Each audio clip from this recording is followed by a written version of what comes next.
Muy bien, bueno, habíamos terminado en la página 41, donde nos quedaba el tema 3 de la lección, creo que 2, si no me equivoco.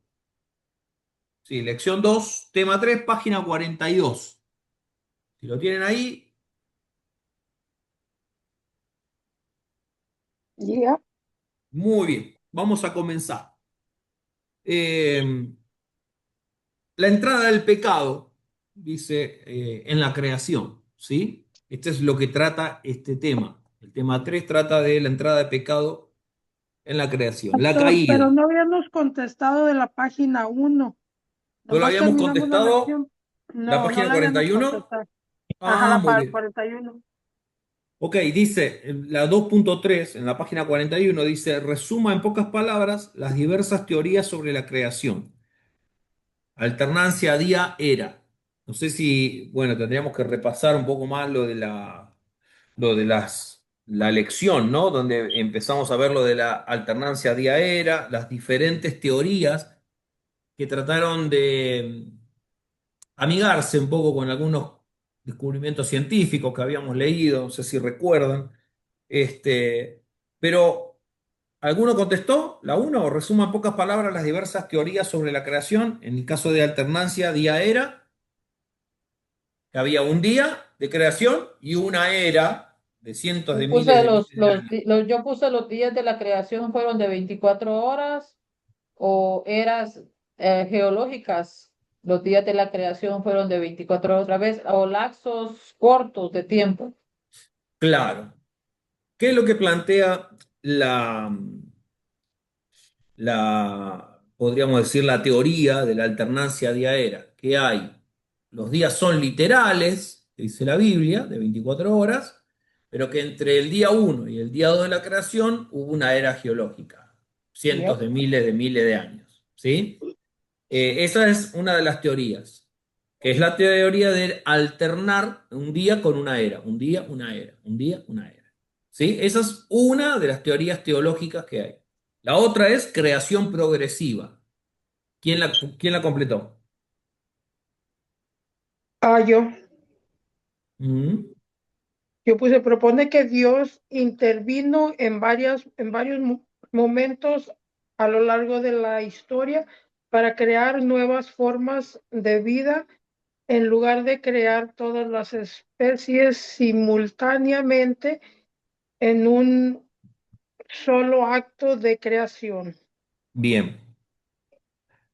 Básicamente, lo que dice la teoría esta es que los días narrados en el Génesis es una expresión literaria, una forma poética de decirlo.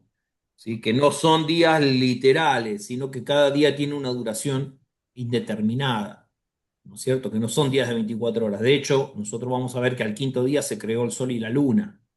¿Mm? Por lo tanto, nos da a entender eso de que el día uno no pudo haber sido un día literal, porque todavía no estaba el sol y la luna creada siquiera. Entonces, apoyándose en eso, estos teólogos propusieron esta teoría. ¿Mm? Como les digo, son teorías, ¿sí? ¿Y qué es lo importante? ¿Recuerdan que dijimos qué es lo importante de Génesis uno? ¿Quién se acuerda? ¿Qué mente iluminada y llena de la gloria de Jehová? Recuerda lo que dijimos. ¿Qué es lo más importante de Génesis uno? Si no me acuerdo. En el principio, Les hizo la creación de la tierra y del whatever. ¿pero qué dice Génesis uno? El mundo En el estaba vacío principio, y desordenado. En el principio, Creó Dios Dios. los cielos y la tierra. Y la tierra estaba La tierra estaba desordenada y desordenada y vacía, vacía. y las Pero, tinieblas estaban sobre la faz del abismo. bien, pero ¿qué es lo primero que dice? En el principio creó La Dios. creación prácticamente fue Dios. la Claro, creación. Génesis no intenta demostrar la existencia de Dios. ¿Mm? Lo da por hecho, ¿sí? Ujú. En el principio, Dios es lo más importante. Dios. Si después, a ver, las diferentes teorías teológicas tienen muchos argumentos a favor, bíblicos, y muchos argumentos en contra. ¿Mm? Y la conclusión a la que llegamos de las diferentes este, teorías que trataban de amigarse con la ciencia, ninguna finalmente fue aceptada al 100%. ¿Sí? Algunos opinan una cosa, otros opinan otra, pero ¿qué es lo que nosotros como hijos de Dios, nosotros que estamos en Cristo, tenemos que pensar? Es una sola cosa. En el principio, Dios. Dios creó, Dios lo hizo. Si tardó 24 horas o toda una era cenozoica de 20 millones de años, no importa. Lo importante es que fue Dios quien lo creó. ¿Mm? Lo importante que Génesis quiere remarcar es que en el principio, Dios. Amén. Lo mismo Amén. que Apocalipsis. En el final, Dios. Amén. Él es el alfa y el omega. Él es el principio y es el final. Amén. Bien. Vacío o arruinamiento y recreación. Esta teoría, ¿qué sostenía? ¿Se acuerdan? Esta teoría hace, bueno, yo eso puse, ¿verdad? Dice, esta teoría hace alusión a la caída de Satanás como causante de la destrucción de la creación original. Esta teoría no tiene fundamento sólido, está solo en una especulación. Exacto. Es una especulación. ¿Por qué? Porque en el principio creó Dios los cielos y la tierra, y después dice estaba desordenada y vacía. Entonces, ¿qué dicen los teólogos a favor de esta teoría? Los teólogos a favor de esta teoría dicen que Dios no crea desorden, que Dios no crea algo mal hecho, Dios crea todo perfecto. Entonces, cuando Dios creó todas las cosas, algo ocurrió entre el versículo 1 y el versículo 2. Entre en el principio creó Dios los cielos y la tierra, y después cuando la tierra está desordenada y vacía. Que en el medio hubo un acontecimiento que creó caos, que destruyó y desordenó toda la creación original. ¿Cuál fue ese evento? ¿Se acuerdan? Pues aquí dice que un evento catastrófico Sí, que un causó evento. un Pero vacío ¿a y qué se le ruina. asignaba? Creo que me parece que Arely lo dijo. ¿A qué se le asignaba? ¿Qué podía Yo lo hacer leí, esta? ¿Eh? yo lo leí, dice. Me parece que lo dijiste, me parece. Dice, causante de destrucción de la De creación la original. tierra. Dice que esta teoría no tiene fundamento Ah, sólido, es tan solo una especulación. una especulación. ¿Qué es lo que se especula? Que entre Génesis 1:1 y Génesis 1:2 ocurrió la caída de Satanás. Ujú. ¿Mm? Ah, sí, así dice. Esta teoría hace la alusión a la caída de Satanás. Así es. Sí. Ahora, ¿tiene fundamento bíblico sólido esta teoría? No. En ningún lado de la Biblia dice que eso pasó, que fue la caída de Satanás lo que produjo un caos en una creación ordenada y perfecta, y que después Dios tuvo que recrear. En ningún lado tiene base bíblica, pero sí es una especulación. O sea, por eso tengamos en cuenta siempre que hay muchos asuntos de la Biblia donde los teólogos, los eruditos bíblicos, no se ponen de acuerdo. ¿Mm? Y hasta el día de hoy discuten acerca de esos asuntos con argumentos a favor, válidos, y argumentos que no son a favor, que son en contra, y no se terminan de poner de acuerdo. Entonces, ¿qué nos queda a nosotros ante esa situación? Simplemente entender que hay cosas que están veladas para el hombre, que a Dios no le interesó revelárnosla tampoco, ¿sí? Dios lo que quiere de Génesis 1 es que nosotros sepamos que el creador es Él, que el que creó todas las cosas es Él. Creó lo que se ve de lo que no se ve. ¿Mm? Que todo el mundo, el universo tal como lo vemos, proviene de lo invisible. Todo lo visible proviene de lo invisible, proviene de Él. Amén. Esto es importante que tenemos que entenderlo. No tenemos que, a ver, dejémosle asuntos de debates teológicos, dejémoselo a los eruditos, dejémoselo en los ámbitos de la gente que estudia teología de niveles bien profundos y bien elevados, dejémosle a ellos ese tipo de discusiones, porque eso no altera la esencia del mensaje que nosotros predicamos como iglesia, que es en el principio Dios. El creador de todo lo que existe es Dios. Puede haber teorías diferentes de cómo lo pudo haber hecho, sí, está bien, podemos debatir toda la vida, nunca ponernos de acuerdo, pero eso no tenemos que dejar que sean motivos para crear divisiones o apocamiento de nuestros niveles de fe. No, al contrario, Dios principio, Dios final, es todo lo que nos debe importar. Dios creó todo lo que existe y lo creó de la nada. Lo que se ve fue hecho de lo que no se veía, dice en Hebreos. Amén. Y eso es lo Amén. que nos tiene que bastar. La otra pregunta. Bueno, la otra dice catastrofismo o catástrofe universal, periodo de 24 horas y todos los cambios sufridos en la Tierra son por el diluvio. Esta es otra teoría más que por ahí no vale la pena tanto profundizar. Dice a su criterio, ¿qué teoría es la más acertada y por qué? A ver, estamos hablando justamente de eso, ¿no? Eh, Podemos pensar y pensar y pensar y inclinarnos más por una que por otra, pero lo cierto es que son simples teorías. No hay nada que esté, que podamos aseverar, ¿cierto?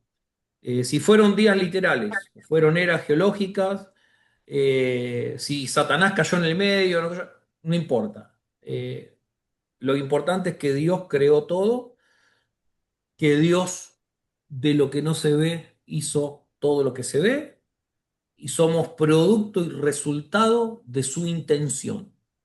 ¿Para qué nos creó? Para que nosotros podamos ser objetos de su amor y compartir su amor. Amén. Amén. Ahora sí, vamos al tema 3 que está en la página 42, la caída.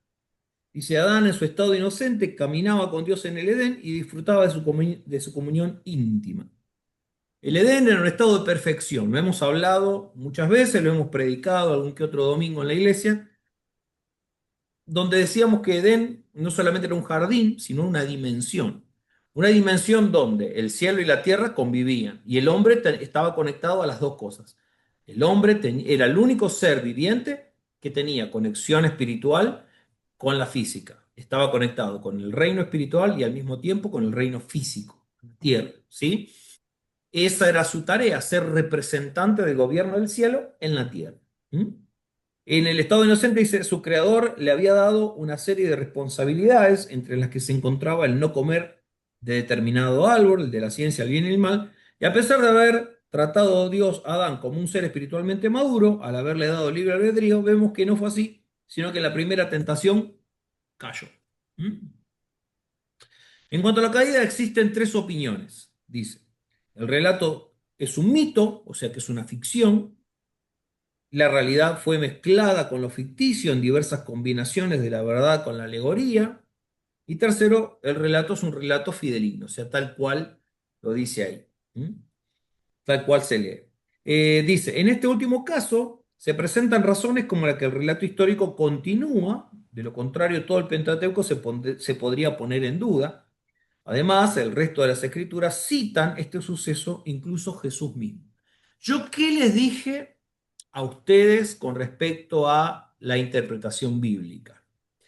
¿Qué figura era clave para nosotros poder asumir cierta veracidad en algunos pasajes bíblicos? ¿Qué figura era clave?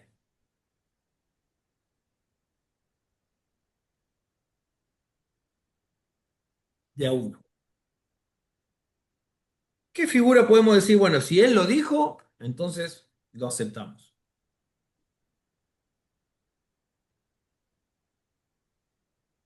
Moisés, ¿Quién más? Pensemos, pensemos, pensemos. Lo acabamos de nombrar. Si alguien decía, Bravo, Mateo. si alguien decía, citando las escrituras tal cosa, nosotros podíamos tener, por ejemplo, si esta persona dijo que Moisés escribió el Pentateuco, nosotros no podíamos ya dudar de eso. Si lo dijo quién.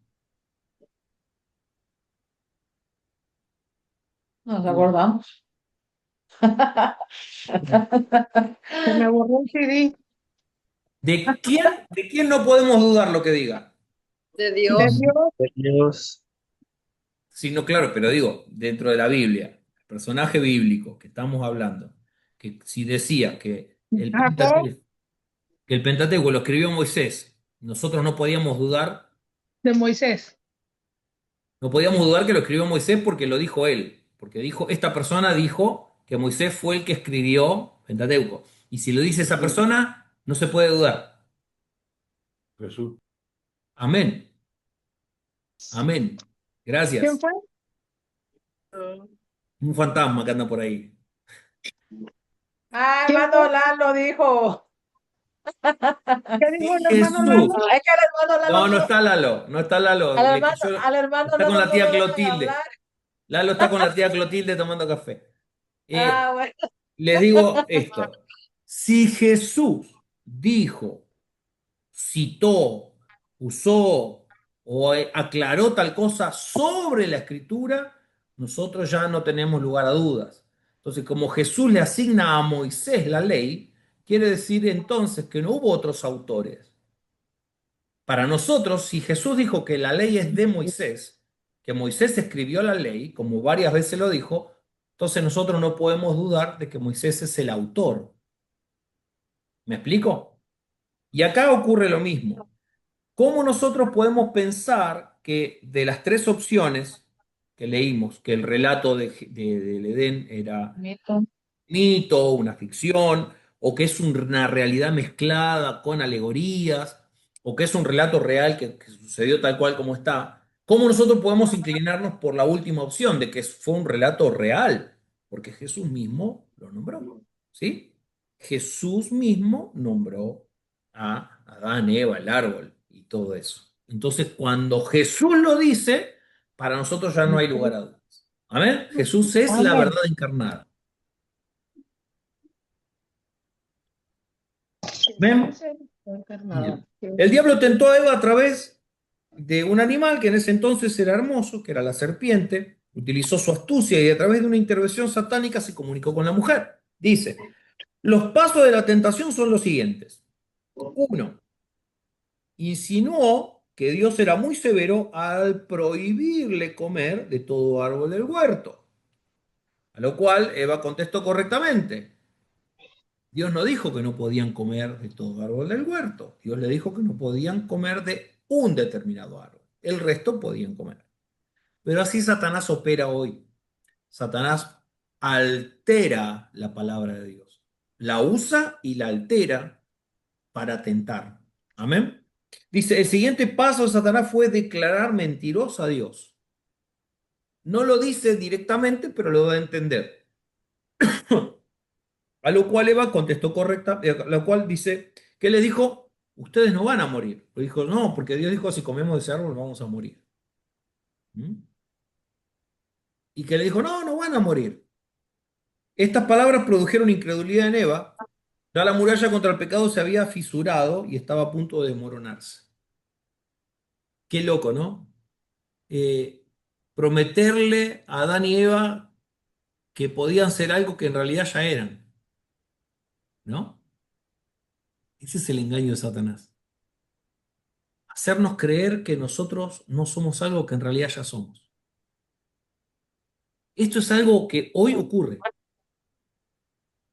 El problema que hubo acá es que Adán y Eva no entendieron quiénes eran ellos.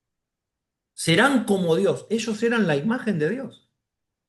La imagen de Dios en la tierra. Eran los representantes del gobierno del cielo en la tierra. La serpiente les está prometiendo ser algo que ellos ya eran. Y saben, hoy nos pasa igual en la iglesia de Cristo. Hoy nosotros no sabemos lo que portamos. Así es. El problema que tenemos como iglesia es que ignoramos lo que portamos. Y buscamos en el mundo que el mundo nos dé algo que nos convierta en algo que ya somos. Aceptados, amados, reconciliados. Queremos buscar materiales que no sé, que incentiven el autoestima, por ejemplo. La autoestima. Cuando en realidad ya Dios nos dice que somos aceptados por Él, aceptos en el amado. Lo que ya aportamos, lo ignoramos y buscamos en otras cosas algo que le dé sentido a nuestra existencia, ya aportando nosotros la vida de Cristo. Amén.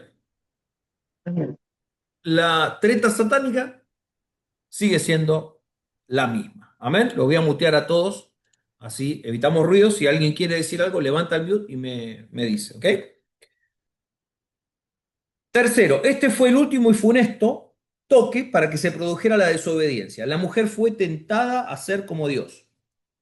Vemos en el versículo 5 que se menciona la palabra Elohim en dos ocasiones, la que se traduce como dioses. Esta fue la tentación de Satanás en Isaías 14:14, la de ser semejante al Altísimo. ¿Mm? Ese fue su pecado, el pecado de Satanás, por el cual fue desechado de los cielos de haber sido querer ser semejante al Altísimo. ¿Amén? Además, acusó a Dios de motivos egoístas al no permitir que el hombre pueda ser igual a él. La mujer, a causa de la incredulidad, se dio al encanto de lo prohibido y pecó. Luego compartió su desobediencia con Adán. Mientras no había caído, sus deseos eran inocentes, pero luego estuvieron sujetos a deseos pecaminosos. La única transgresión, esta única transgresión tuvo un costo demasiado caro. Y ahí están los textos, ¿no? Romanos 5:12 y 15 al 19. La voluntad del hombre, con esta desobediencia, fue minada. Desde ese momento no tiene a Dios como fin, sino a sí mismo. La voluntad del hombre siempre será contraria a la voluntad de Dios. Amén. La voluntad del hombre, desde la entrada del pecado, siempre buscará la satisfacción de sí mismo.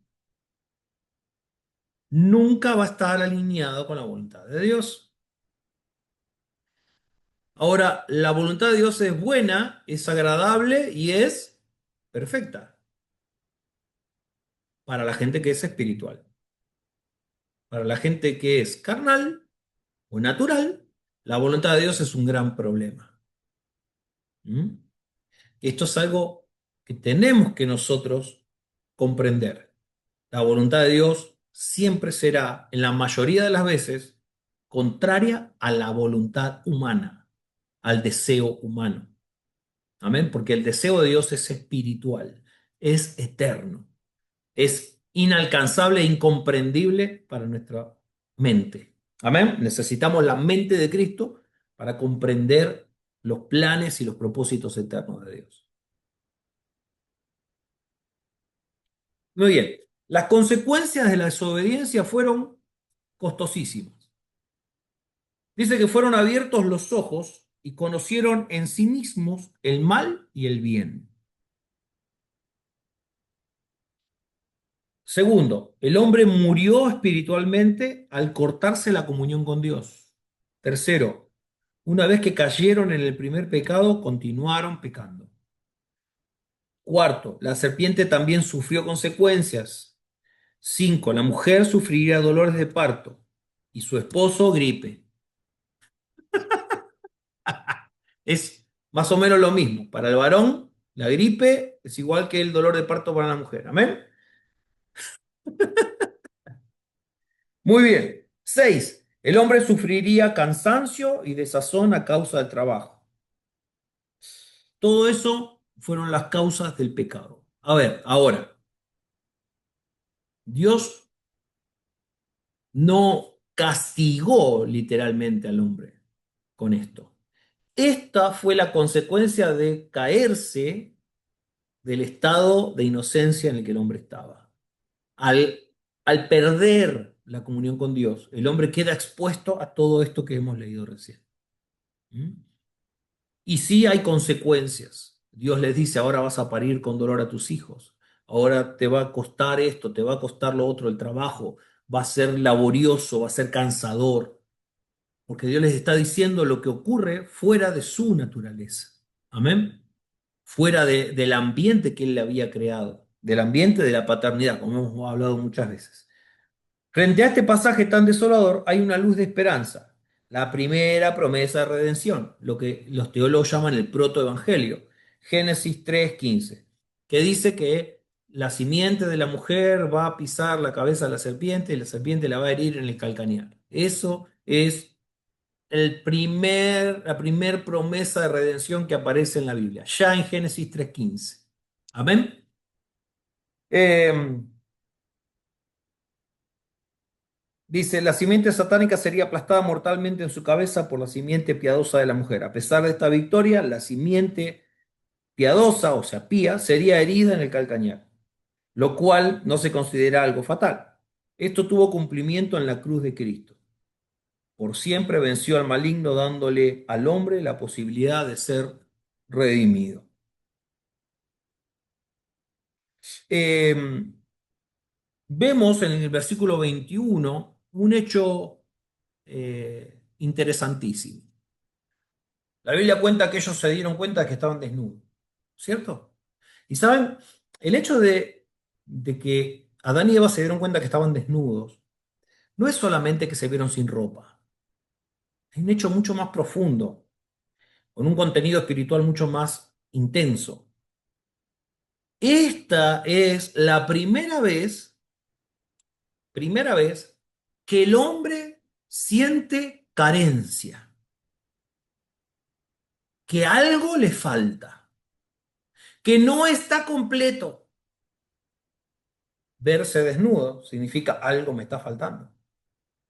Esta es la primera señal que ocurre en la historia bíblica donde encontramos al hombre en carencia. Esa desnudez no solo habla de no tener puesta ropa, ¿sí? Y dice que ellos se cosieron unas hojas y se taparon con hojas, ¿sí? Y saben, eso representa el esfuerzo humano por querer cubrir esas necesidades y esas falencias que el hombre empezó a tener al perder su comunión con Dios, al morirse espiritualmente. El esfuerzo humano habla de ser religión, de ser religiosos, de nosotros querer hacer algo para resolver esa carencia que tenemos. Se cosieron, lo hicieron para sí mismos. ¿Y saben lo que me gusta? Que Dios les provee para que se cubran. Pieles de animales, pieles de animales. Animales inocentes, que no tenían nada que ver con el pecado que Adán y Eva cometieron, pero entregan sus vidas y dan su piel para que la desnudez del hombre sea cubierta, no por el hombre que se cosió hojas de higuera, sino por Dios mismo, quien les provee el medio al hombre para suplir esa carencia. ¿Cómo suplimos nuestras carencias, amados? A través del sacrificio de un ser inocente, a través del sacrificio de Cristo, pueden ser cubiertas nuestras necesidades, suplidas en Él. Él es la satisfacción, porque la satisfacción del hombre había sido perdida en Edén, pero en Él es recuperada. Mientras Cristo no llegó y murió en la cruz, todo lo que ocurrió antes fue cubrirse con hojas. Fue cubrirse con hojas. Y harás tal cosa y todo te saldrá bien. Y harás lo otro, y harás aquello, y harás aquello, y cumplirás el libro de la ley, pa. Era el esfuerzo del hombre. Y era cubrirse con hojas, una solución momentánea. Pero la dádiva de Dios de vida eterna en Cristo Jesús, esa es la parte que nosotros necesitamos entender. Ningún esfuerzo humano podrá cubrir la carencia, la falta que tenemos interior. Únicamente el sacrificio de Cristo puede suplirnos a nosotros por Dios, porque el que proveyó ese medio fue Dios a Adán y Eva. Dios le dio las pieles. La verdadera vida en Cristo es vivir bajo la providencia de lo que Dios nos ha entregado en Cristo. Amén. Él es la plenitud, Él es todo lo que necesitamos y deseamos para una vida en plenitud acá adentro. Una vida que no depende de las circunstancias externas ni de los esfuerzos humanos, porque eso sería coser las hojas. ¿Amén? ¿Quedó claro eso? Avanzamos. El pecado en los descendientes de Adán. Amados, yo les quiero contar que me voy a detener un poquito más que en Evangelios sinópticos para rescatar algunas joyitas que hay acá y compartirlas, que, que creo son interesantes que las podamos saber. Por eso estas clases me voy a detener un poquitito más en algunas cosas, ¿sí? Por ahí lo hagamos un poco más extensa la materia, pero creo que vale la pena. El pecado de los descendientes de Adán. Lejos de menguar, el pecado se incrementó en la línea genealógica de Caín. Muchos expresan que el mundo mejorará a través de la cultura y de nuevas generaciones. Sin embargo, vemos que el corazón del hombre sigue como en la antigüedad, ya que su problema está en su indiferencia hacia Dios. Después de haber salido de Edén, Adán y Eva tuvieron dos hijos, Caín, adquirir o posesión quiere decir, un labrador en la tierra, y Abel, de oficio pastor de ovejas. Pasado el tiempo de los dos hermanos presentan sendas ofrendas a Jehová. Dios acepta la de Abel, rechaza la de Caín, ya sabemos la historia. Dice, debemos entender que Dios mira la actitud del corazón, no tanto el sacrificio. Amén. Dice, Abel ofreció lo mejor de los primogénitos de sus ovejas, mientras que Caín trajo a Dios del fruto de la tierra. El culto a Jehová realizado por Caín fue tan solo una mera forma externa, un ritual sin fe, mientras que Abel lo hizo de acuerdo al plan de Dios y con un corazón rendido a Dios. Recuerden que Dios hace el sacrificio de unos animales para proveerle las pieles a Adán y Eva. Dicen los que saben, los expertos en esto, que a partir de ese momento se estableció un sistema de sacrificial. Por eso que Abel ofreció un cabrito.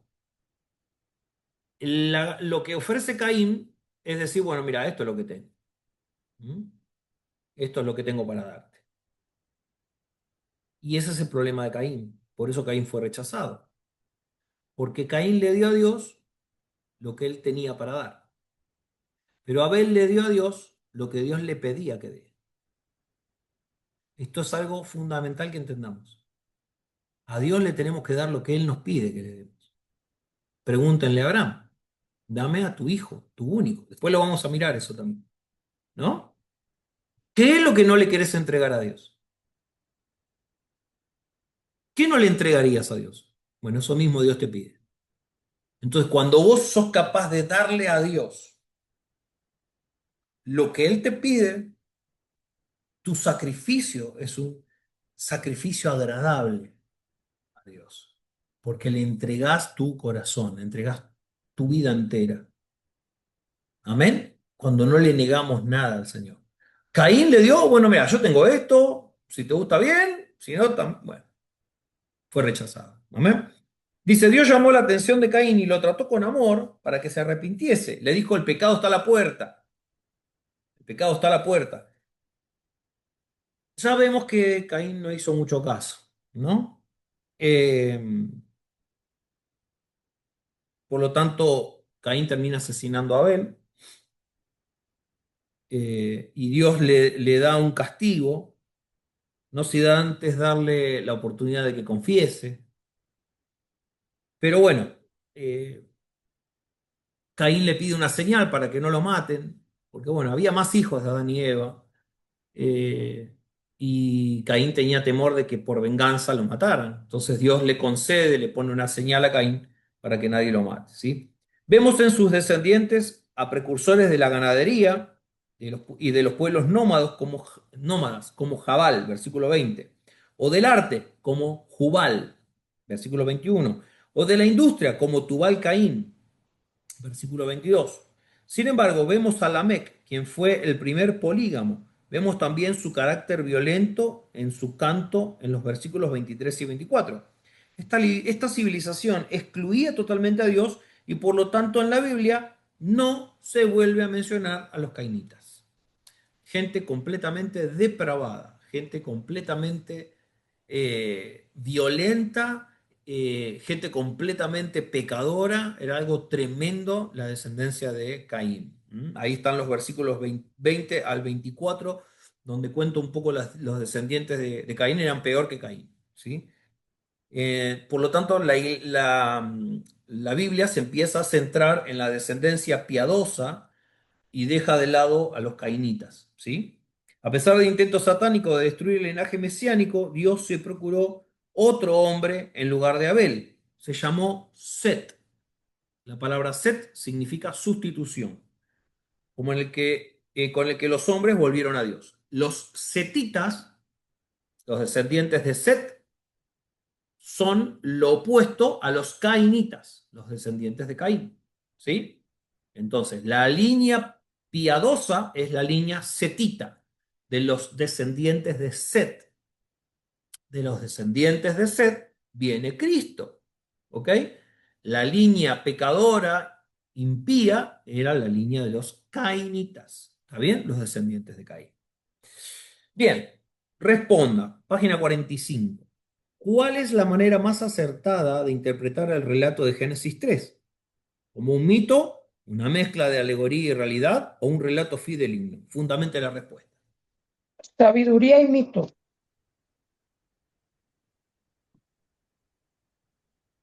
¿Alguien contestó otra cosa?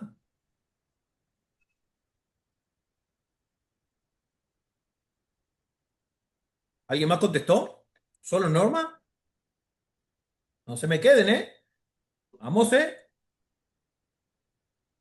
Norma, volví a decir la respuesta. ¿Qué pregunta era, perdón? Es que me La perdí en el libro. pregunta 1 de la página 45 dice, ¿cuál es la manera más acertada de interpretar el relato bíblico de Génesis 3? ¿Como Oh, un perdón, mito? pastor, pero esas preguntas se me pasaron y no las contesté. Se Ok, me pasó muy la bien. página. Ujú. Muy bien, muy bien. Muy bien. ¿Alguien más? ¿Es un relato fidedigno, un mito o una mezcla de alegoría y realidad? Oh, esa era la respuesta. ¿Ustedes qué piensan? Oh. ¿Qué piensan ustedes? Norma, ¿qué habías dicho vos? Yo puse que era sabiduría y mito. Ok, entonces, hay tres opciones. Mito, mezcla de alegoría y realidad o un relato fidedigno, el relato de Génesis 3. ¿Qué piensan ustedes? Mito, un mito. Un mito. ¿Qué es un mito? Cosas que son, que la gente dice, pero no son. Ok. La pregunta entonces, ¿Génesis Vivencias. 3 es algo que la gente dice pero no es?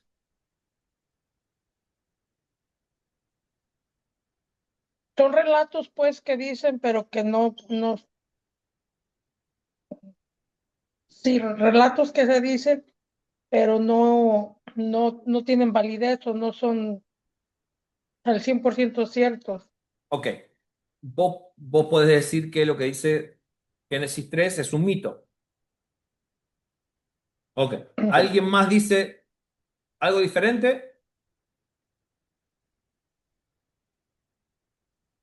Vamos, sean como Norma, que Norma va al frente y dice lo que piensa, lo que escribió. ¿Cuáles eran las opciones? Obviamente no es un mito, porque todo lo que dice la Biblia son relatos verdaderos, no pueden ser mitos. Ok. Era mito, mezcla de alegoría y realidad o un relato fideligno. Un relato fideligno. Ok, un relato fideligno. ¿Y por qué dijimos que eso era un relato fideligno? Corregí tu respuesta, Norma. Ok. ¿Por qué dijimos que era un relato fideligno y podíamos decir nosotros hoy que sí, que es un relato fideligno? ¿Quién citó literalmente y dijo que eso es un relato fideligno? Jesús. Jesús. Jesús mismo nos dice a nosotros y nos muestra en lo que él habla de la realidad del relato de Adán y Eva. Y además la continuidad de la historia. No solo es Adán y Eva como un hecho aislado, sino que la Biblia sigue relatando las cosas, los hechos que sucedieron después de lo que pasó con Adán y Eva, que están conectados con lo que ocurrió con Adán y Eva. ¿Me explico? Entonces eso también nos da a nosotros la idea de que fue un relato fideligno. Ahora, A ver, el relato fideligno tiene que ver con algo. Yo quiero ser muy cuidadoso en esto, porque vemos en cuadros y en un montón de pinturas que Eva comió una manzana, ¿cierto? Ujú. La Biblia no dice que era una manzana, ¿ok? Por lo tanto, lo que importa en este relato es la desobediencia del hombre, la caída del hombre por el pecado, por la desobediencia y las consecuencias que hasta el día de hoy vivimos. Después, si era una manzana, una pera, un higo, da igual, ¿me explico? O sea, no tenemos que entrar en esos detalles que no tienen sentido. Lo que sí tiene sentido es entender que Adán y Eva fueron creados por Dios, puestos en un ámbito como era el Edén. Ellos desobedecieron, cayeron en pecado y eso trajo consecuencias para la humanidad hasta el día de hoy. Ese es el relato fideligno. ¿Está bien? Después si era una manzana, una pera, una uva, da igual. Lo que importa es los hechos, las cosas que realmente sucedieron. ¿Sí? ¿Está bien? ¿Me van siguiendo? Ok. Lo que realmente pasó es que el hombre desobedeció y por lo tanto trajo consecuencias que hasta el día de hoy se mantienen en la humanidad. ¿Ven? Segundo, ¿qué medidas redentoras toma Dios después de la caída del hombre?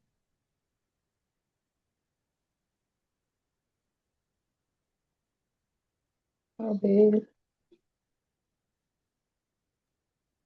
¿Cuáles son las medidas redentoras? O sea, dijimos recién que hubo un versículo donde Dios realmente ya muestra su plan redentor. pues yo puse un redentor que sanaría la brecha causada por el pecado y llevaría a las personas a una relación cercana con él. Bien, pero hay algo que leímos, que era el protoevangelio. ¿Se acuerdan? El protoevangelio, Génesis 3:15. ¿Qué dice Génesis 3:15? Pondré enemistad entre la simiente, ¿te acuerdan? La herirá en la cabeza y tú la herirás en el calcañar. Eso es el protoevangelio. Eso nos muestra a nosotros que Dios ya sabía lo que iba a pasar con Adán y Eva. Y que Dios ya tenía listo el plan redentor. ¿Sí? No es que Dios creó a Adán y Eva, lo dejó ahí, se fue un rato al baño, cuando volvió dijo, ¿qué pasó? No. Me distrajo un rato y ya hicieron desastre. No ocurrió así. Dios ya sabía lo que iba a pasar y Dios ya tenía listo el plan redentor. Por eso dice que el Cordero fue inmolado en la eternidad. ¿Sí? Cristo murió en la eternidad, ya fue determinado eso, se hizo presente en el tiempo del hombre, pero en la eternidad ya había sido inmolado el Cordero. Amén. Entonces, ¿cuál fue la respuesta de eso? Génesis 3:15, la cabeza de la serpiente sería aplastada. Ok, Muy bien, esa es la primera promesa de redención. Esto es para que ustedes vean que ya en Génesis capítulo 3 ya se nos habla del plan de salvación. Ya se nos habla del sacrificio de Cristo. Por medio de las pieles de los animales ya se nos habla del sacrificio de Cristo. ¿Ve? Ya Cristo está presente en los primeros capítulos de Génesis. Porque el tema central de la Biblia es Cristo. Amén. El centro de la Biblia es Cristo y su redención para la humanidad. El plan redentor de Dios. Amén. Ese es el centro de la Biblia. Todo el Antiguo Testamento apunta a la cruz. Y el Nuevo Testamento es el resultado de lo que sucedió en la cruz. Pero el centro de la Biblia es Cristo y su sacrificio por la humanidad. Amén. En Génesis está la caída y está el inicio del plan de Dios, llamando a un hombre para crear una nación en la que pondría a Cristo, en la que vendría el Mesías. Esa es la historia de la Biblia. Amén. Es fantástico, porque esto ocurrió a lo largo de miles de años. No es que pasó de la noche a la mañana. Bien. 3. Muchos sostienen que a medida que pasen las generaciones y con el aumento de la cultura, el hombre cambiará. ¿Cuántas veces hemos escuchado que si somos educados y somos formados en la educación y nos volvemos elocuentes y sabemos mucho, eso va a cambiar la manera en que tengamos de vivir la vida? ¿Cuántas veces hemos escuchado eso, ¿no? Que la educación mejora al hombre. ¿Cuántas veces el mundo nos ha vendido esa imagen? Que la gente más educada es la mejor gente, ¿no es cierto? Sin embargo, la historia de la humanidad ha demostrado que eso no es así. ¿Mm? Eh, ¿Qué nos deja ver el relato de Génesis 4 en cuanto a esto?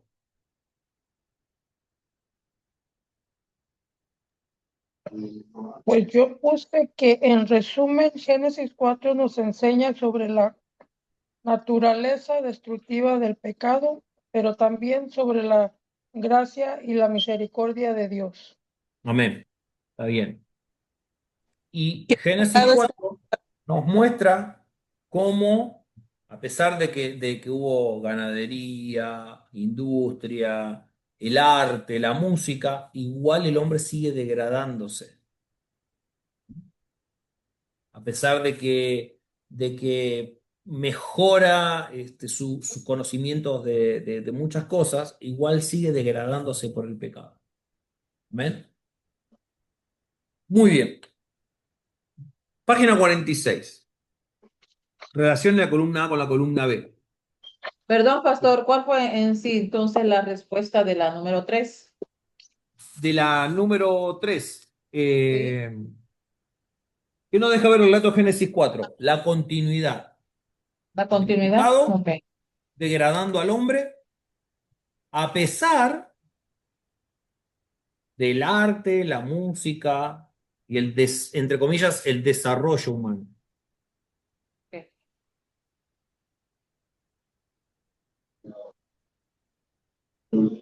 Bien. Página 46 dice, relacione la columna A con la columna B. Columna A. Fue tratado como un ser maduro. La C puse La yo. C. Muy bien. 2. La Ser E, hermoso. E. perdón, la E. La E. No, no, no es pastora, ahí es la E, ¿sí? Ok. Insinuó que Dios era muy severo. La Ah, 3, la D, La D. 4. Su error fue hablar con el tentador. la A, La A. 5. Declaró a Dios mentiroso. la la, D, La D. Muy bien. Demostró incredulidad. la E. la A. La A. Muy La, bien. cierto, sorry. Eva demostró incredulidad, ¿sí? Al dudar de lo que Dios había dicho. ¿Mm? 7. Acusó a Dios de motivos egoístas. La La, D, La D. 8. Culpó a Dios por su pecado. la C, La C. Fue maldita por Dios. la E, La la E. E. 10. Sufriría dolores y abusos de autoridad. la A, Muy bien. 11. Sufriría cansancio y desazón. la C, Muy bien. Promete redimir. la B, E. La B, muy bien. B de bueno. sí, 13. Proveyó el primer sacrificio. la La, B, La B de bueno, muy bien. 14. Culpó a la serpiente por su pecado. la A, Muy bien. 15. Por su causa la tierra fue maldita. la D, la, La C. Adán. la, la C, Adán. ok, Por Adán la tierra fue maldita. Y por el ok. segundo Adán, Sí, los hombres le echan la culpa al diablo, pero fue Adán. Ah, ok. sí, Yeah, tengo 9. Eso dicen todas las Evas. Sí. Voy a mutear a todos, voy a mutear, sí, muteé ya. La mujer fue engañada, yo quiero decirles. Espérate, fue engañada y el hombre por convicción propia comió la manzana, iba a decir, el fruto. Pero la mujer fue engañada por la serpiente.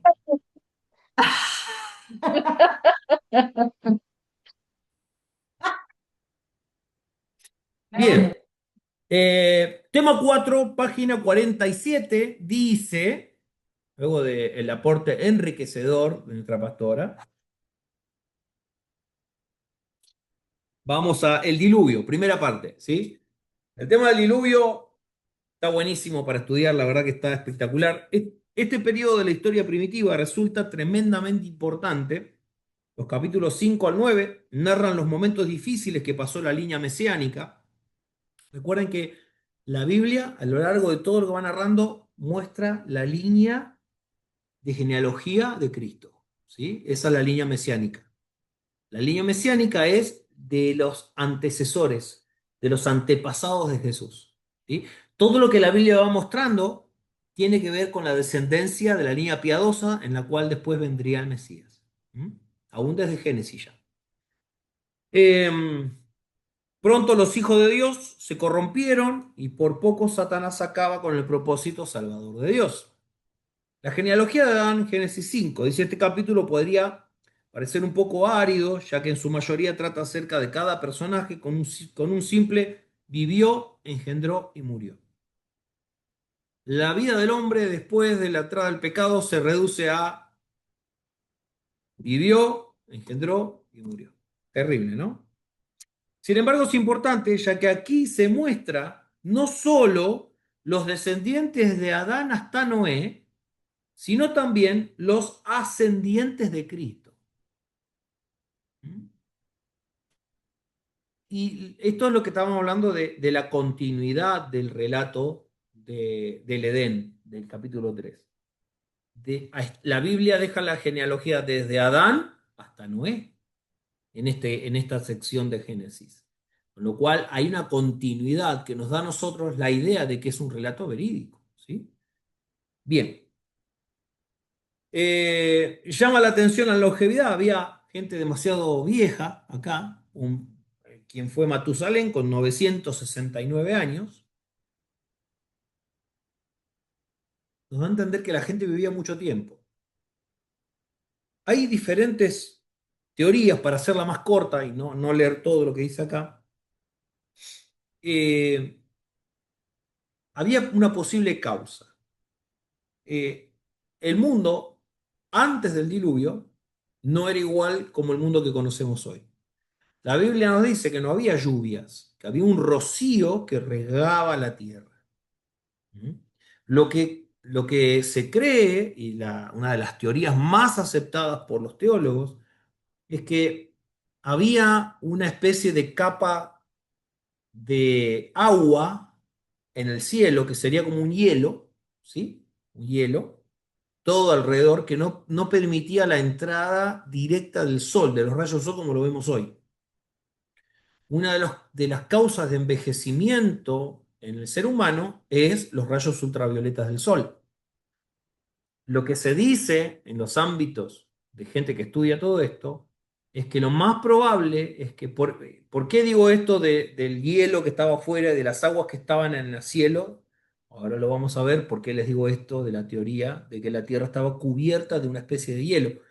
Recuerden que el espacio exterior tiene temperaturas bajas, ¿sí? Nosotros en la atmósfera terrestre tenemos temperaturas agradables, temperaturas frescas, temperaturas cálidas, pero en el espacio exterior las temperaturas son extremadamente frías. Si hay algún evento que haga salir agua de la Tierra hacia afuera, el agua se congelaría. Y eso es lo que dicen que había. Cuando ocurre el diluvio, esto los voy a adelantar, cuando ocurre el diluvio, la palabra diluvio en la traducción original es cataratas. O sea, que la lluvia del diluvio no fue la lluvia como nosotros la conocemos hoy solamente. Hubo cataratas de los cielos. Y dice que las aguas que estaban en los cielos se vinieron abajo. O sea que la capa de agua gigantesca que rodeaba la Tierra, esto es lo que dicen los que saben, los estudiosos, que rodeaba la Tierra, que también tiene cierto asidero en la ciencia, esto que les estoy contando, esa capa de agua que rodeaba la Tierra y que impedía la entrada de los rayos del sol, que hacía que la gente pudiera vivir 1000 años casi, esa agua ¡fum!, se cayó a la Tierra. El abismo fue abierto, salió el agua que estaba adentro y también el agua que estaba arriba en los cielos. Si ustedes leen el relato del diluvio, se van a dar cuenta. Por lo tanto, cuando termina el proceso del diluvio, por primera vez entran los rayos ultravioletas del sol directo al hombre. Y esto es lo que hace que la vida del hombre se acorte. Interesantísimo. Esto es algo que tiene cierto asidero en la ciencia, pero que muchos teólogos también lo están estudiando y hay teorías muy, muy aceptadas con respecto a esa situación. Otro dato importante es la desaparición de Enoc en el versículo 24, es muy semejante a la de Elías y reaviva la esperanza del cristiano verdadero en el momento tan importante del arrebatamiento de la iglesia. Enoc fue un hombre que se distinguió de todos sus contemporáneos dedicados al pecado. Fue obediente, temeroso de Dios y tenía una comunión íntima con Dios. Hebreos 11:5 lo describe como un hombre de fe, causa por la cual fue traspuesto por Dios. ¡Qué maravilla! Por otro lado, vemos a Lamec, quien por fe puso a su hijo el nombre de Noé, o sea, consuelo o descanso. Este sería el protagonista del diluvio. Condición pecaminosa de los antediluvianos. Los hombres, bueno, ya sabemos, se habían corrompido en extremo. Hay varias teorías de los hijos de Dios y las hijas de los hombres, de los cuales nacieron gigantes, lo que se conoce como los Nefilim. Bueno, hay diferentes teorías también acerca de eso, pero lo cierto es que la tierra se degrada, se llena de maldad, ocurría todo tipo de situaciones terribles, a tal punto que dice que Dios dijo, basta. Hasta acá llega. Convoca a Noé, conocemos la historia, empieza la construcción del arca. El propósito del diluvio fue el de preservar la línea no contaminada por la cual vendría el Mesías. Repito, el propósito del diluvio fue preservar la línea mesiánica a través de Noé. ¿Sí? Es muy importante saber esto. Era tal la violencia en la tierra, era tal la maldad que había en la tierra en ese momento, el desastre que la humanidad estaba haciendo, que corría peligro la única familia piadosa que había, que era la de Noé, y los ancestros de Noé. ¿Sí? Entonces, ¿por qué Dios envía el diluvio y salva a Noé? Para resguardar la línea mesiánica. Otra vez. Amén. La construcción del arca en Génesis 6, de 9 al 22, dice, algunos piensan que es imposible que en el arca hayan vivido tantas especies de animales, sin embargo, observamos sus amplias dimensiones. 135 metros de largo, 22 metros 50 de ancho y 13,50 metros de altura. Estas medidas son el resultado de evaluar con un codo de 45 centímetros. El arca además tenía 3 pisos, un espacio más que suficiente para cargar a todos los animales y almacenar suficiente comida. También cabe pensar que se podía haber tomado a animales jóvenes y no adultos por su menor tamaño, así como que estos podían haber invernado durante la permanencia en el arca. El tiempo que demandó la construcción del arca fue un tiempo extenso de gracia. El arca llevó aproximadamente 100 años construirse. Seguramente los hombres impíos se preguntarán acerca de la misma oportunidad que Noé habrá aprovechado para predicar el arrepentimiento. Segunda de Pedro 2:5. Jamás había llovido, por lo tanto, para los hombres lo que Noé les predicaba era una locura. Sin duda se burlaban de él, su familia y de su proyecto. Sin embargo, su obediencia y fe juzgaron al mundo. no había llovido nunca. Noé estaba predicando de algo que nunca había pasado. Noé estaba avisando que iba a venir algo inaudito, que nunca había sucedido. Resultado, Noé predicó durante 100 años mientras construyó el arca, ni un solo convertido, ni uno. Podríamos decir que Noé fracasó en su predicación. ¿Pero Noé fracasó? No. ¿Por qué? Porque Noé hizo lo que Dios le mandó que hiciera y el propósito eterno de Dios se cumplió por medio de Noé. Lo que quiero decir es que a veces creemos que somos un fracaso, que no tenemos resultados por diferentes situaciones, pero lo importante siempre es que el propósito eterno de Dios se cumpla en nosotros. Amén. Eso determina el éxito o el fracaso a nivel eterno, que es lo que realmente importa. Amén. Dice, enumera los detalles importantes que se extraen del capítulo 5 de Génesis. La pregunta número 1, la página 49. Yo puse el pecado no había enfermado tanto al cuerpo humano, ya que la raza era muy joven.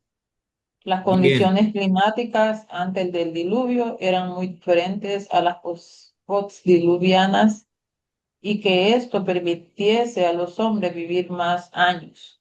muy También bien, también la desaparición de Enoch, esta es muy semejante a la de Elías.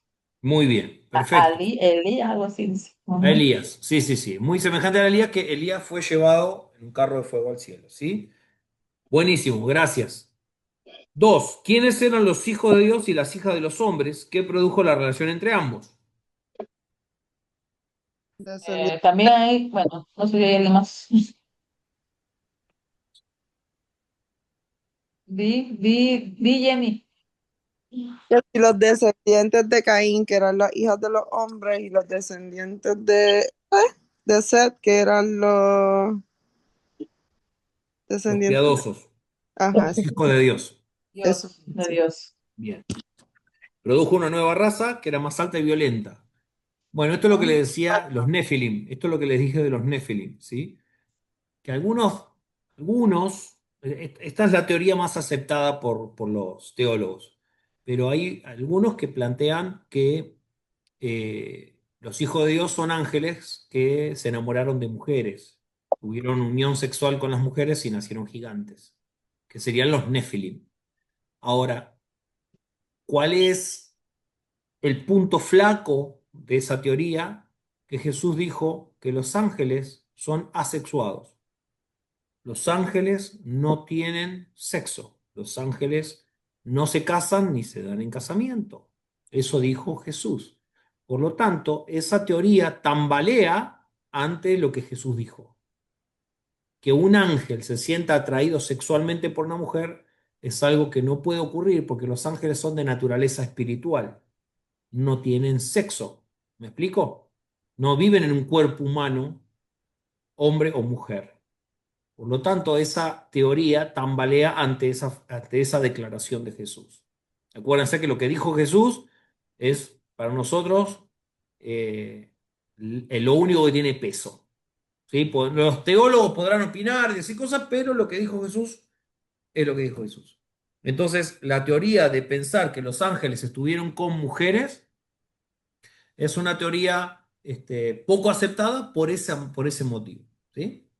Por lo que Jesús dijo. Bien, es imposible que Dios se arrepienta. ¿Cómo se explica el pasaje de Génesis 6:6, donde Dios dice que se arrepintió de haber creado al hombre? Yo puse bueno, en mi manera de pensar, yo puse que a Dios le causó tristeza, eh, Exacto, que exacto, se sintió triste, pues, por la exacto, desobediencia, digamos. Ajá. exactamente. La palabra arrepentimiento es tristeza por el pecado en realidad. Acuérdense que en Santiago la Biblia dice que Dios no es hombre que mienta ni hijo de hombre que se arrepienta. ¿Sí? Entonces, cuando uno lee en Génesis, dice, pero ¿cómo? Acá está contradiciendo lo que dice Santiago. Génesis contradice lo que dice Santiago. No, porque lo que realmente está hablando en Génesis es una tristeza por el pecado. ¿Mm? No es un simple arrepentimiento porque sí. 4, página 50. ¿Con qué argumentos podemos defender la historia del arca que para algunos suena como imposible?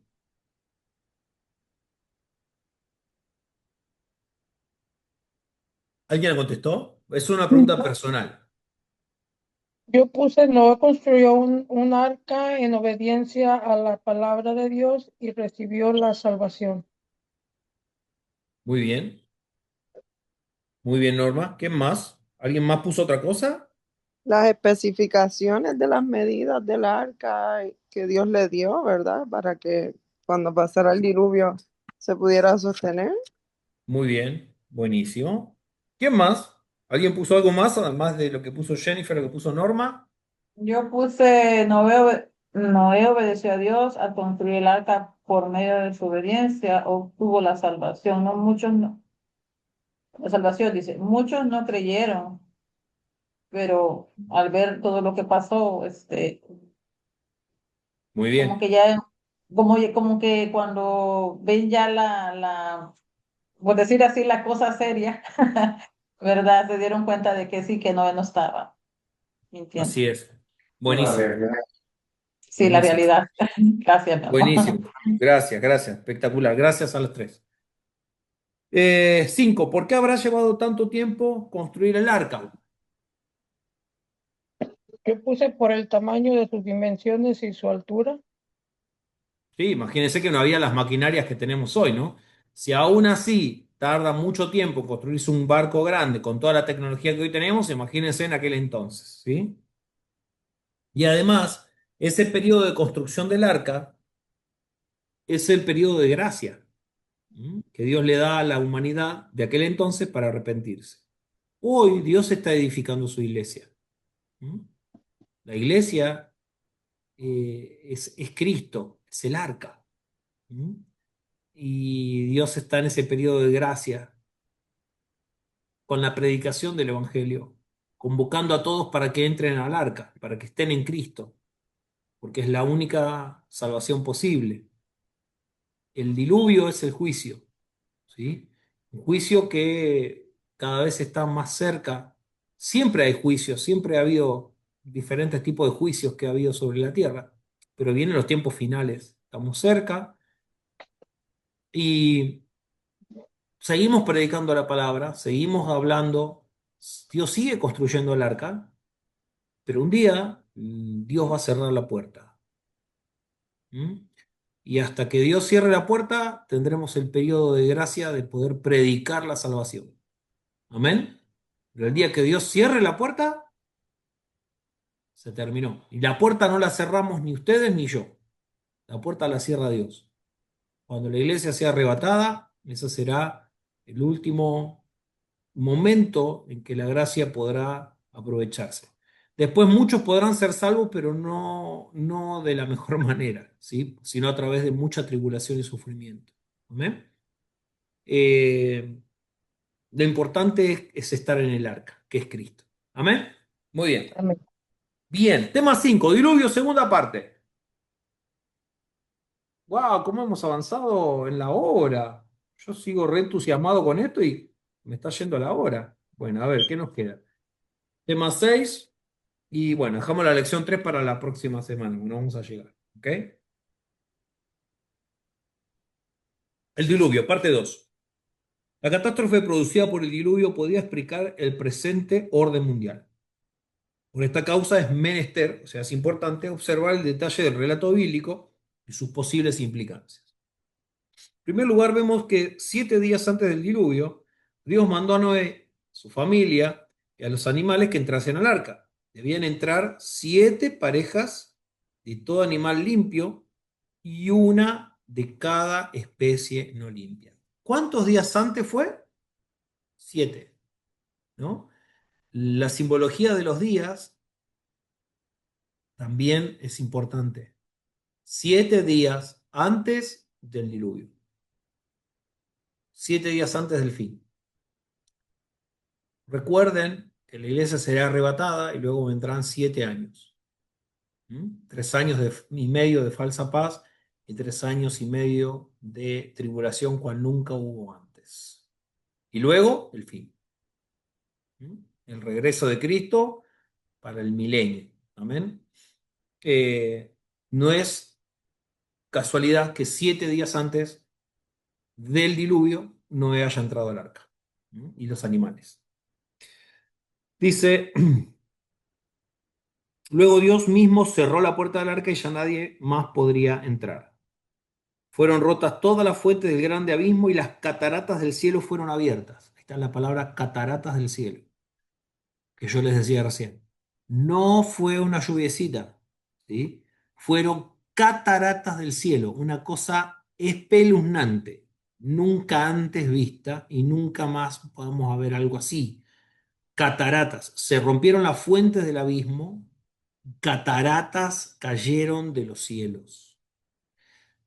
Hay unos descubrimientos científicos donde se habla que los océanos no eran antes como hoy los conocemos.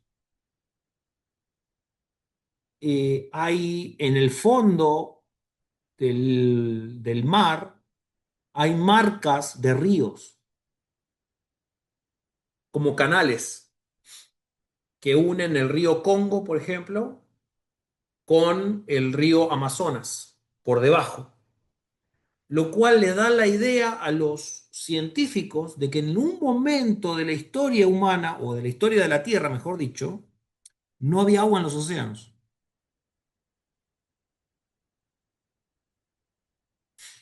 Cuando hablamos de que se rompieron las fuentes del abismo, estamos hablando que salieron las aguas subterráneas hacia afuera. Y las cataratas de los cielos bajaron. Y después de eso hubo océanos. Eso es algo científico. Los científicos, ¿qué dicen? Escuchen esto porque es interesante. Todos conocemos la teoría de la extinción de los dinosaurios, o al menos la hemos escuchado alguna vez. ¿Por qué se extinguieron los dinosaurios? ¿Quién se la sabe? ¿Quién miró Jurassic Park? Bueno, le voy a decir que fueron a estudiar paleontología, ¿no? Ninguno de nosotros estudió paleontología, pero por ahí Jurassic Park la vimos. ¿Por qué se extinguieron los dinosaurios? ¿Qué es lo que dice la ciencia? Que hubo un meteorito de grandes proporciones. ¿Cómo? Sí, El eso Big mismo, Bang. el Big Bang. Ajá. La teoría. El Big Bang es la creación del universo, ¿sí? Pero Ah, en la Tierra sí. estaban los dinosaurios. Lo que dice la ciencia es que hubo un meteorito de enormes dimensiones que exterminó toda la vida en la Tierra, prácticamente.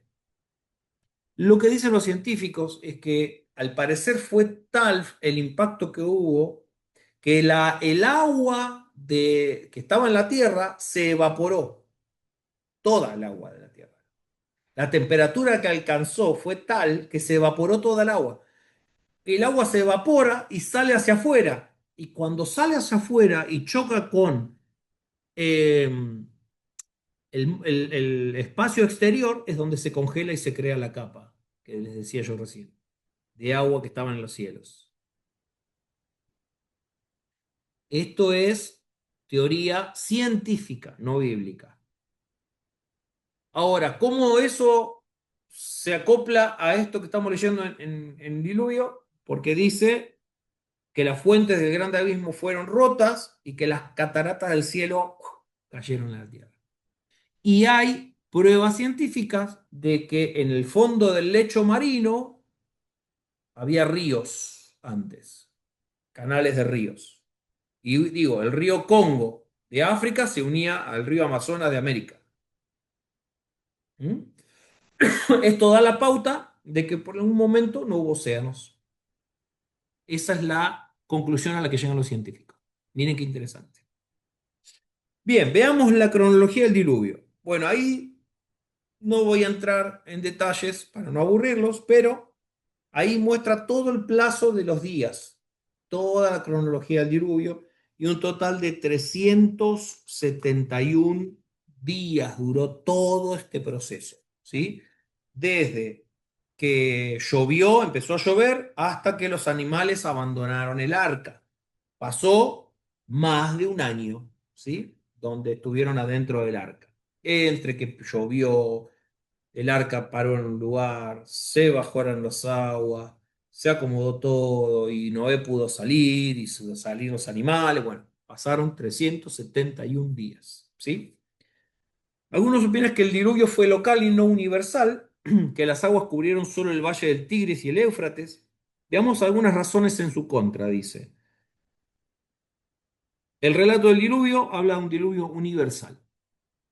Otros escritores bíblicos confirmaron el diluvio también universal, como Isaías 54:9, 2 de Pedro 3:6. Jesús lo mencionó. La tercera, en Lucas 17:26-27 y en Mateo 24:39.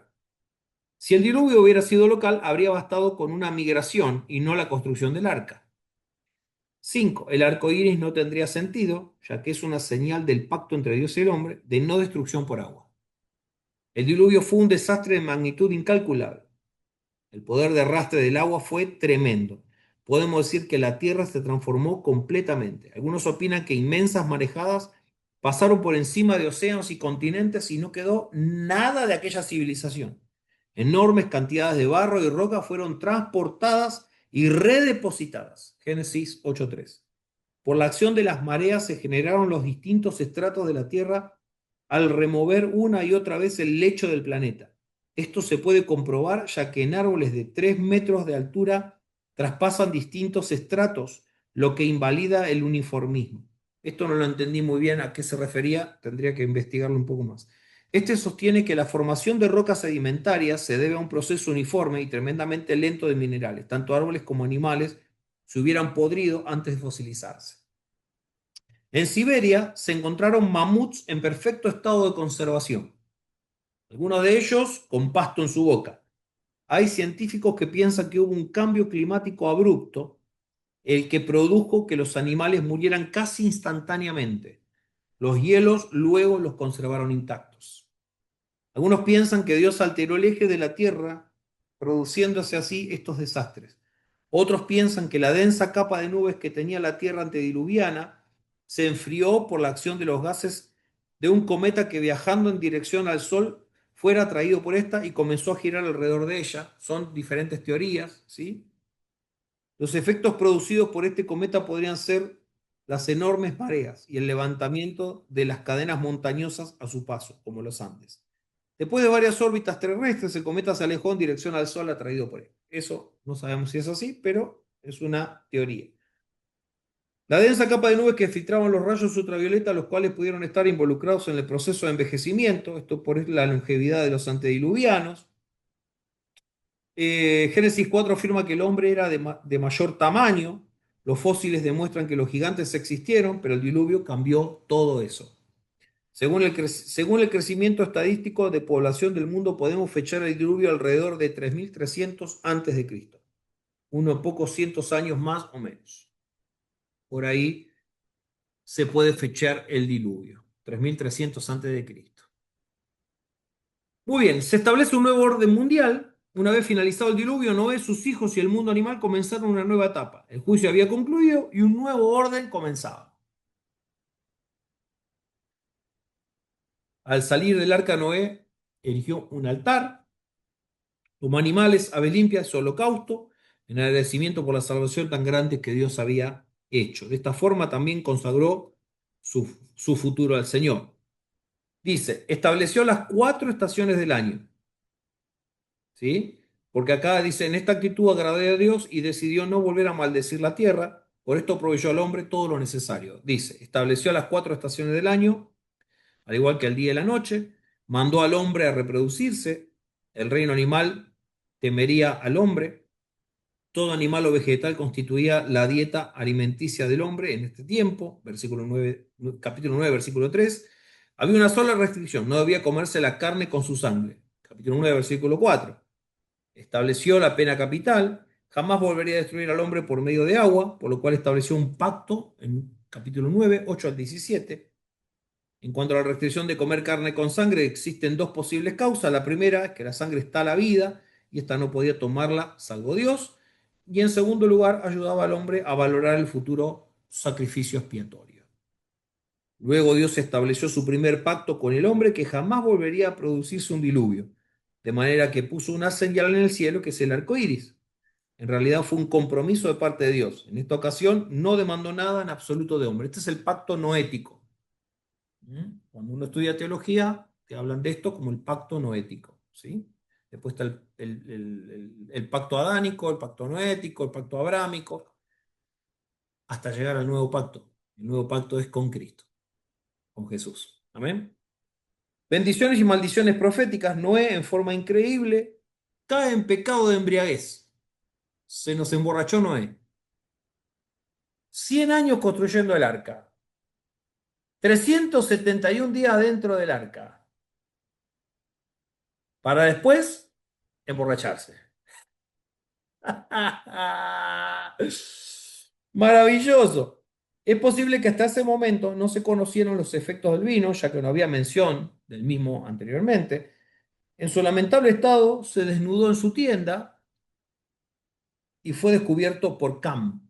Miren lo que pasa acá. Interesante, y con esto vamos a terminar. Uno de sus hijos, quien lo comentó a sus dos hermanos. Tanto Sem como Jafet no quisieron observar a su padre en el estado bochornoso en que se encontraba y sin mirarlo lo taparon. Encontramos tres hijos de Noé, Cam, Sem y Jafet, y Cam descubre el estado de su papá, en el pecado en el que Noé estaba. ¿Qué hizo Cam?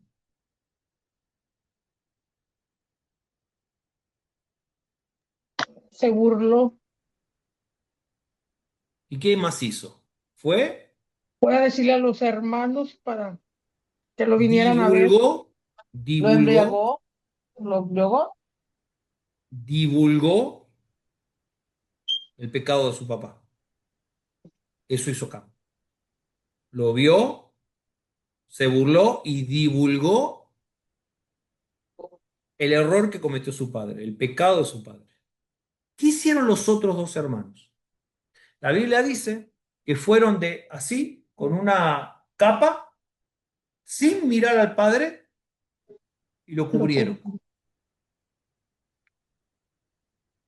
Honraron a su papá, a pesar de que había pecado su papá, a pesar de la condición de su padre, ellos lo cubrieron.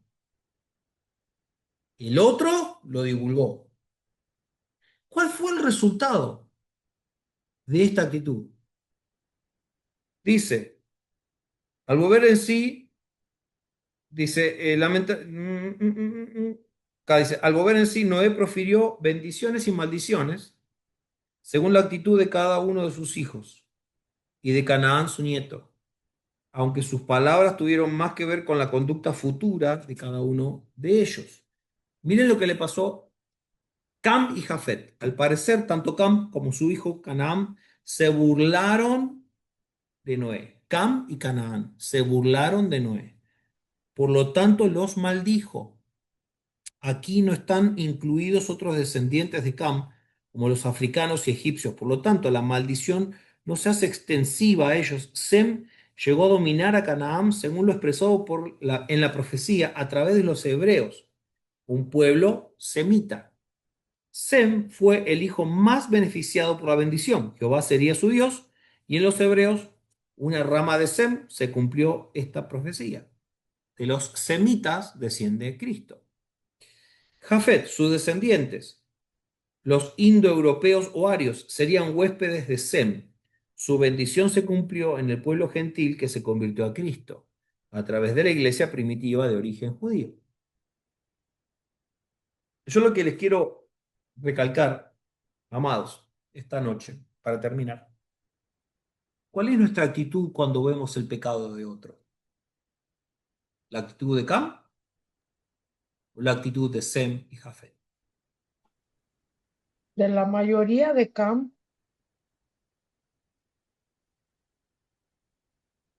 Cam pagó las consecuencias por haber tenido la actitud que tuvo para con su padre. Lo mismo te pasa a vos con tu esposo, lo mismo con tu esposa, lo mismo con tu papá, con tu mamá, con tu hijo, con tu hija. Cuando vos ves sus fallas, ¿cómo actúas? ¿Saben? Lo que me gusta de Sem y Jafet es que ellos no criticaron a su padre, lo cubrieron. La gente que ama, la gente que es leal, la gente que tiene fidelidad en el corazón, cubre la falla de los demás. La Biblia que dice que el amor cubrirá todas las faltas. No significa que consientan a su padre en que su padre se siga emborrachando. Significan que cuando su padre cayó y erró, hubo hijos que lo guardaron, lo cubrieron, lo protegieron. Y hubo otros que lo divulgaron y se burlaron. Amados, siempre sepamos amar a aquel que se equivoca, amar a aquel que falla, cubrirlo con amor, con respeto, con honra. ¿Por qué? Porque ninguno de nosotros tenemos nada comprado y no sabemos qué va a ser de nosotros mañana. Nosotros no podemos tener una actitud de jueces de los demás, porque el día de mañana podemos equivocarnos nosotros y vamos a esperar que los demás no actúen con justicia, sino con gracia. Amén. Esto es lo que hizo Sem y Jafet. Actuaron de la manera correcta y recibieron bendición. Cam y Canaán actuaron de la manera incorrecta y cosecharon las consecuencias de haber actuado así con la autoridad que era Noé. ¿Sí? Esto es muy importante que aprendamos. Los principios, los valores de la honra, del respeto, del amor. Como decía la pastora el otro día, tenemos las piedras en la mano. Podemos soltarlas o podemos arrojarlas. ¿No? Jesús dijo, el que esté libre de pecado, que tire la primera piedra. Que nuestra actitud siempre sea la de soltar las piedras, no de tirarlas. Amén. Porque ninguno de nosotros estamos libres de pecado. Muy bien, amados. Las respuestas de la página 55 son personales. Así que háganlas, ¿sí? Háganlas, piensen, usen la cabeza, usen el texto bíblico, mediten y luego respondan. Amén. Y la próxima semana entonces arrancamos el tema 6. La próxima semana, que veo la fecha, 30 de julio. Y seguimos avanzando. Amén.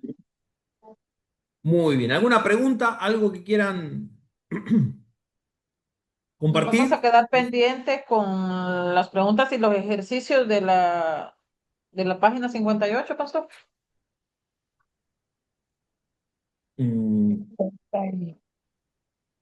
Sí, porque todavía no vimos la lección. Tenemos que ver la Ok. lección 6 y después vemos las respuestas de la página 58 cuando terminemos la lección. ¿Está bien? Ok. Tenemos que ver la Torre de Babel, la genealogía de Sem y de Abraham y la distribución de las naciones en Génesis. ¿Está bien? Y ya cerramos con este tema. Contesten las dos preguntas de las 55. Háganlas, tómense su tiempito y háganlas. Y avancen en la lectura y el contestar los ejercicios. ¿Amén? Así después Amén. aceleramos un poquito. ¿Está bien, amados?